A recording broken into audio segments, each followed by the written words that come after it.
After hosting Chinese President Hu Jintao, President Obama was back on the road, visiting a General Electric plant Friday in Schenectady, New York.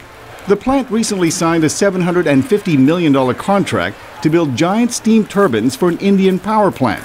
The deal creates hundreds of well-paying jobs for Americans, something the president wants to see more of. But in an ever-shrinking world, our success in these efforts will be determined not only by what we build in Schenectady, but also what we can sell in Shanghai. Signaling a shift in his economic priorities, Mr. Obama announced the appointment of GE's chief executive, Jeff Immelt, to chair a new council on jobs and competitiveness. The past 2 years were about pulling our economy back from the brink.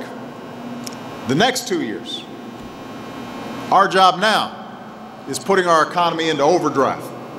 Immelt, who will remain at GE, replaces former Federal Reserve Chairman Paul Volcker, who is stepping down after 2 years as chairman of the president's Economic Recovery Advisory Team.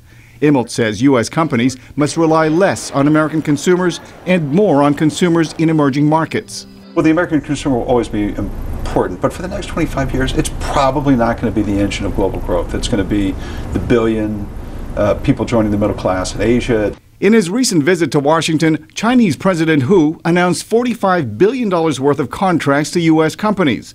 The deals could generate as many as 235,000 jobs. But with unemployment so high, economics professor Stuart Diamond says the U.S. must do better. It's very nice to get 4,700 jobs for General Electric, for engine technology, and it's very nice to get some more jobs for energy partnerships, but there's much more out there. They got much more in the kitty, and we should be asking for it.